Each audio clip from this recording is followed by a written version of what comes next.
Gue nitip dong, kalau taruh di atas itu. Di atasnya aja. Ya, Doni. Oh, itu dia. Doni.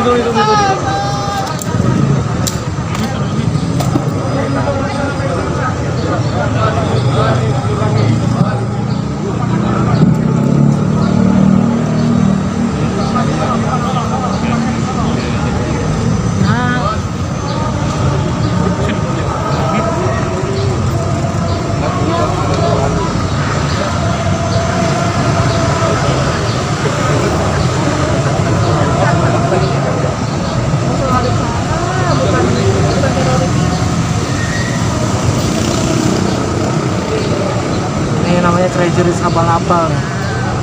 Woi. Jalurnya aja kan.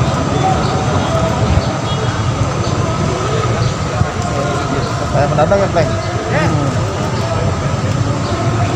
Nah, pendek sama panjang nih, Pak. Pak Karo, Doninya lihat di sini dong. Dikit aja, Pak. Doninya ada lihat ke depan bentar, Pak. Hadap depan, Pak. Doninya hadap depan, Pak. Doninya pada sini Pak, Doni Pak. Bang Doni. Pak Doni pada sini Pak. Don. Bang Doni ya, Di depan kamera. Nah.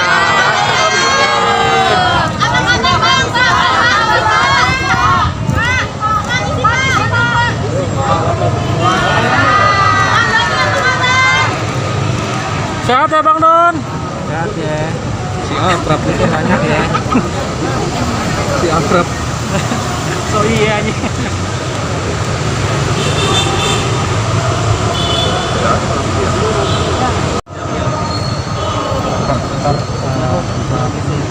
Oke, Pak. Oke.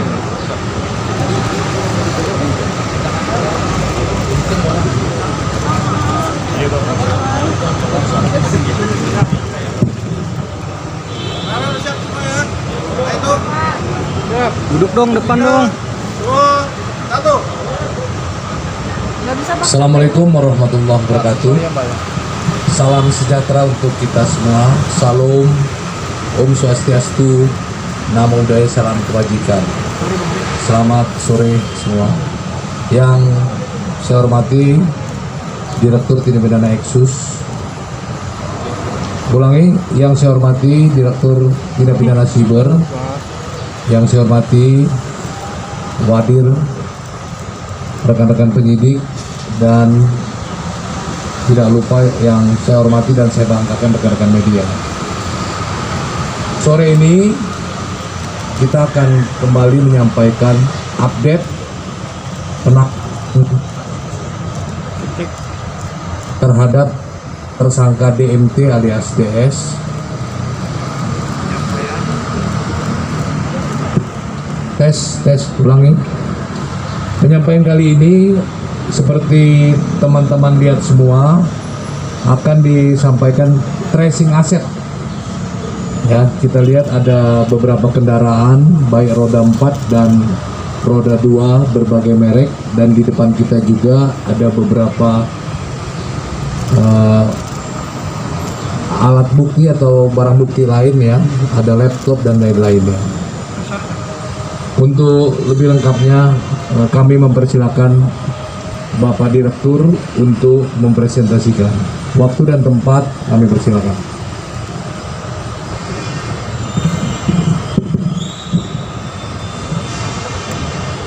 Terima kasih Bapak Karopenmas sudah memberikan waktu untuk saya menyampaikan press release tentang pengungkapan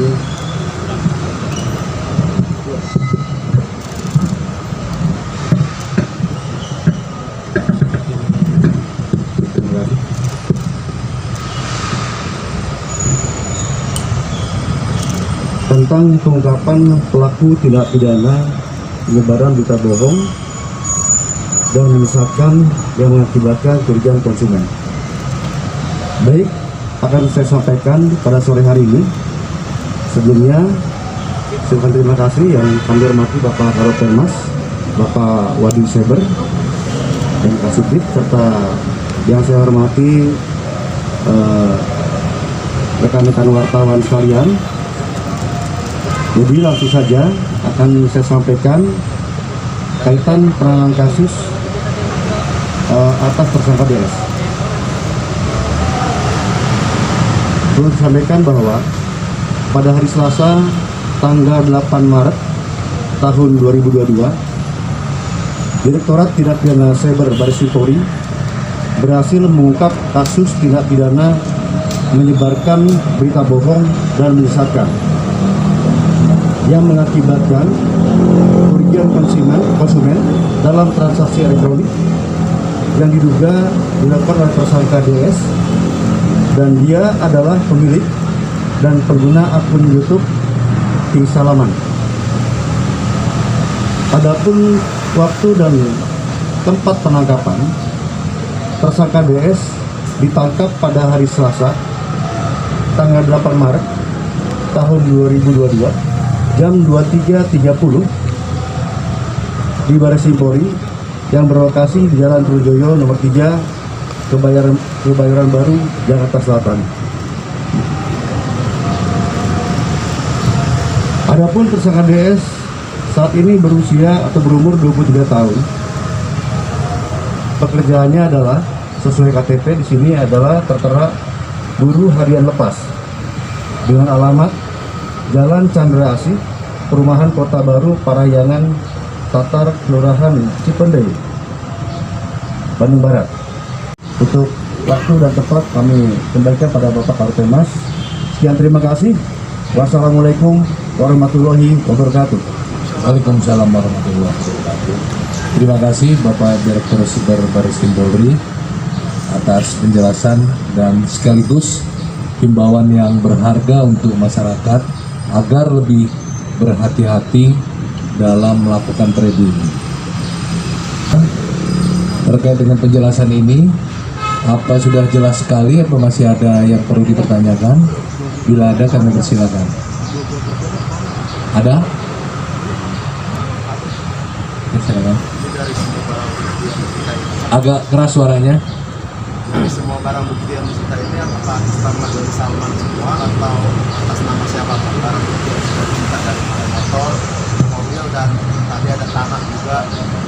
Oke. Itu apakah nama Doni Salman semua atau Baik, saya sampaikan rekan-rekan, untuk barang bukti yang sudah kami sita, ya, baik itu tanah, rumah, kendaraan, ya, maupun surat-surat berharga lainnya, itu ada juga yang atas nama dia sendiri, ya, ada juga yang atas nama istrinya, dan juga ada juga yang sudah atau masih nama orang lain. Demikian. Jelas ya. Public figure kan kapan dan akan diberikan? Apa nantinya uangnya itu akan dikembalikan oleh kasusnya? Ulangi. Public figure kenapa? Yang uang sama Doni Salmanan ini nantinya akan dikembalikan atau gimana dari? Ya, untuk dana yang sudah kita sita, ya, dari tersangka DS tentunya akan melalui dulu proses persidangan, ya. Melalui proses persidangan, dan nanti hasilnya seperti apa nanti pengadilan yang akan menentukan, ya, demikian. Dan untuk inisialnya sendiri public figure itu siapa, Dan? Tadi saya sudah sebutkan, ya, selain kembali.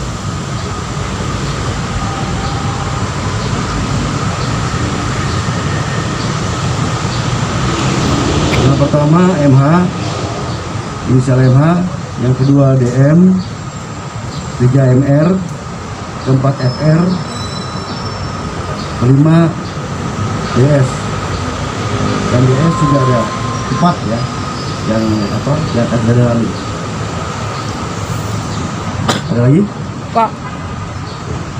Pak, tadi kan disebut dia dapat 80%. Nah, 20%-nya itu untuk siapa, Pak?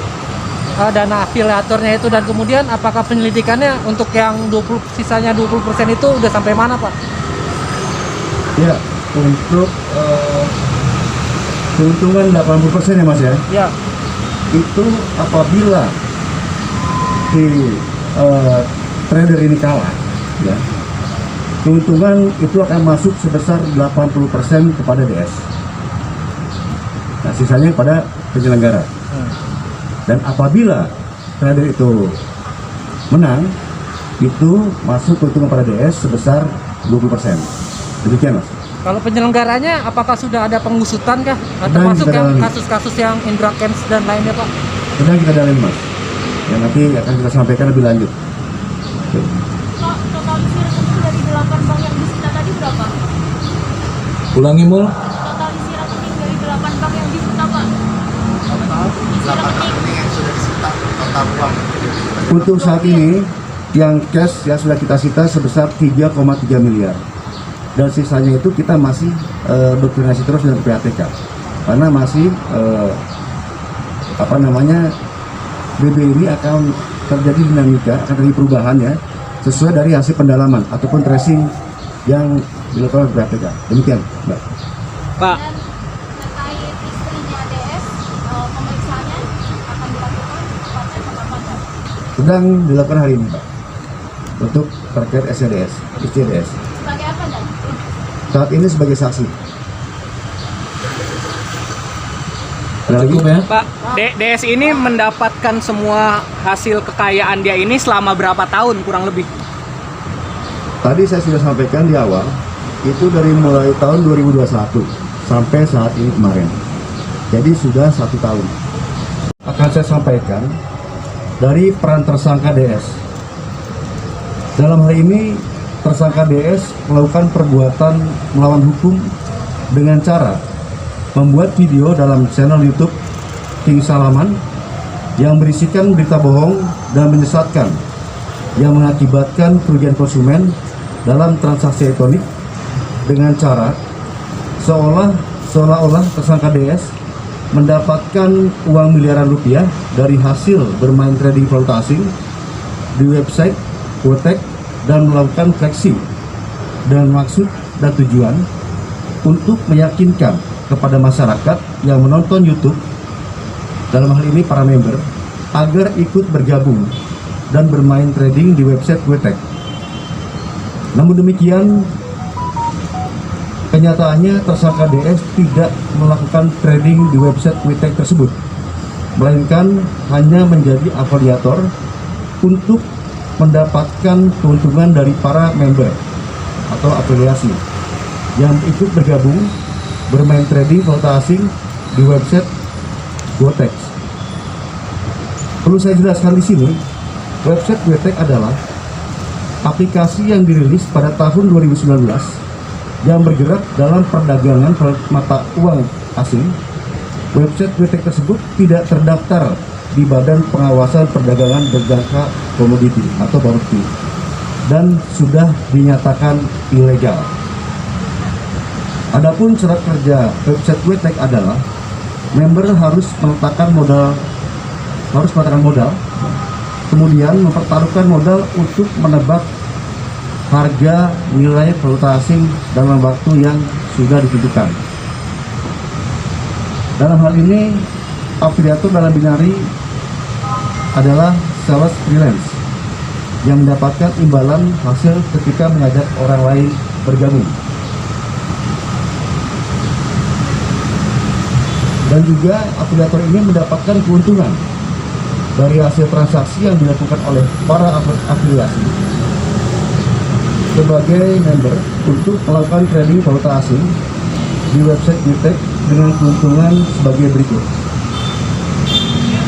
Pertama, sebesar 80% apabila para member mengalami kekalahan bermain trading. Yang kedua, sebesar 20% apabila para member mengalami kemenangan bermain trading. Nah, untuk motivasi tersangka itu sendiri, tersangka DS ingin mendapatkan keuntungan secara pribadi dan menjadikan perbuatan tersebut sebagai mata pencaharian. Dan hal ini saat ini juga tersangka telah ditahan oleh Direktorat Siber Barreskrim Polri selama 20 hari ke depan terhitung mulai tanggal 9 Maret tahun 2022. Adapun kronologi singkat kejadian, tersangka DS pada tanggal 15 Maret tahun 2021 dengan menggunakan akun YouTube King Salaman telah melakukan perbuatan melawan hukum berupa tindak pidana menyebarkan dokumen elektronik berupa video YouTube yang berisi informasi berita bohong dan menyesatkan yang mengakibatkan kerugian konsumen dalam transaksi elektronik. Video yang disebarkan berisi promosi trading yang menjanjikan keuntungan disertai dengan peragaan oleh tersangka DS yang seolah-olah dirinya sedang melakukan trading dan withdraw atau penarikan dengan hasil keuntungan miliaran rupiah. Perlu saya sampaikan juga bahwa para korban yang tertarik dengan promosi video tersebut melakukan transaksi elektronik seolah-olah melakukan trading melalui website fintech yang pada akhirnya mengalami kerugian material. Perlu sampaikan pada rekan-rekan semuanya, kami sudah menyita beberapa barang bukti, yaitu barang bukti aset hasil kejahatan yang saat ini telah ada di hadapan rekan-rekan semuanya, yaitu berupa uang tunai, namun untuk dua rumah ada di Bandung, kendaraan bermotor roda 2, roda 4, akun email dan akun media sosial, serta dokumen, barang elektronik dan pakaian. Berikut adalah rincian barang bukti yang telah kami sita. Dan saat ini sebesar 3,3 miliar rupiah. Dan juga ada dua rumah di Chandra Asih, Kota Baru Parahyangan, dan di Soreang Banjaran di Kabupaten Bandung. Dan juga ada 2 bidang tanah yang masing-masing luasnya pertama 500 meter persegi yang berada di Jalan Chandra Asih, Kota Bandung, Kota Parahyangan, dan sebidang tanah seluas 400 meter persegi yang terletak di Jalan Soreang Banjaran. Selanjutnya untuk kendaraan roda 2 motor ya, berjumlah 18. Semuanya ada di hadapan rekan-rekan semuanya. Itu ada berbagai merek. Namun yang menarik di sini adalah motorsport ya. Ada merek Ducati Super Leggera, dan juga KTM, Kawasaki, dan Honda Yamaha. Dan selanjutnya telah kami sita juga 6 kendaraan bermotor roda 4. Di antaranya Porsche, Lamborghini, BMW, dan 2 unit Toyota Fortuner dan Honda CR-V. Dan selanjutnya telah kita sita juga ada 4 akun email dan sosial media. Yang pertama, 1 akun YouTube King Salman. Yang kedua, 3 akun email yang terkoneksi dengan akun YouTube dan Twitter. Serta sudah kita sita juga di hadapan rekan-rekan, yaitu ada 27 dokumen, di antaranya sertifikat hak milik, buku tabungan, kartu debit ATM, STNK, dan BPKB, kendaraan roda 2 dan 4, serta ada akte jual beli, dan juga tanda bukti penyerahan dan pembayaran sepeda motor, dan juga buku terkait trading, ada juga mutasi rekening, dan juga plat nomor kendaraan roda 2. Selain itu, sudah kita sita juga sebanyak 20 alat elektronik, diantaranya terdiri dari handphone, SIM card, laptop, iPad, dan juga CPU, serta komputer, dan juga monitor, serta kamera. Selain itu juga telah kami sita yang ada di hadapan rekan-rekan, itu ada 22 jenis pakaian dengan berbagai merek, diantaranya merek Hermes, Dior, Canali, Balenciaga, dan lainnya. Total barang bukti yang sudah kita sita sampai saat ini sebanyak 97 item. Ya, sebanyak 97 item. Total nilai estimasi BB yang berhasil dilakukan penyitaan adalah sebesar kurang lebih 64 miliar. Saya ulangi, sebesar 64 miliar rupiah.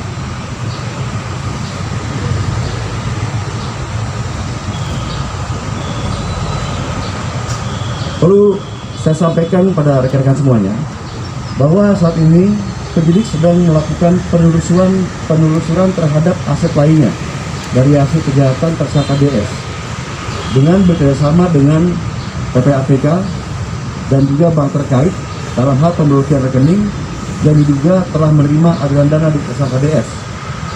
Di antaranya ada 8 bank yang sudah kita blokir. Nanti akan kita lakukan pendalaman dan pemeriksaan terhadap saudara MH, saudara DM, saudara MR, saudara FR, saudara DS, dan DS. Nah, terhadap kasus ini, penyidik akan terus mengembangkan kemungkinan adanya tersangka lain yang terlibat. Perlu saya sampaikan pada kalian semuanya, untuk pasal yang dipersangkakan, yaitu pasal 45A ayat 1 junto pasal 28 ayat 1 Undang-Undang Nomor 19 Tahun 2016 tentang perubahan atas Undang-Undang Nomor 11 Tahun 2008 tentang informasi dan transaksi elektronik, dan atau pasal 3 dan pasal 4 Undang-Undang Nomor 8 Tahun 2010 tentang pencegahan dan pemberantasan tindak pidana pencucian uang dengan ancaman hukuman pidana penjara paling lama 20 tahun dan atau denda paling banyak 10 miliar rupiah. Dalam hal ini kami sampaikan juga pada rekan-rekan semuanya untuk rencana tindak lanjut dari penyidik Cyber Baris Krim Polri, yaitu pada hari Jumat dan Senin minggu ini dan PAN, penyidik akan melakukan pemanggilan terhadap public figure yang akan menerima atau yang menerima aliran uang ataupun barang yang berkaitan dengan tersangka DS. Adapun atas kejadian ini, kami dari Direktorat Cyber Baris Krim Polri menghimbau kepada masyarakat agar lebih waspada dan berhati-hati terhadap penawaran investasi atau trading. Pastikan bahwa investasi atau trading yang akan diikuti benar-benar ilegal dan terdaftar di KPP. Dan juga untuk bagi para korban dapat melakukan pengaduan ke Direktorat Tindak Pidana Cyber Baris Krim Polri dengan nomor 0813 24 20 009. Ulangi 0813 24 20 0095. Doni mau ngomong ya? Iya Pak. Bismillahirrahmanirrahim. Assalamualaikum warahmatullahi wabarakatuh. Waalaikumsalam. Hari ini saya ingin meminta maaf kepada seluruh masyarakat Indonesia yang sudah mengenal dunia trading, baik binary option atau forex, kripto dan lain sebagainya. Besar harapan saya masyarakat Indonesia bisa memaafkan semua kesalahan saya. Kemudian yang kedua, saya ingin juga memohon doanya kepada teman-teman semuanya di seluruh masyarakat Indonesia ini agar sanksi terhadap saya bisa diringankan. Kemudian juga untuk masyarakat Indonesia untuk berhati-hati agar tidak ini sama trading yang ilegal. Terima kasih. Wassalamualaikum warahmatullahi wabarakatuh.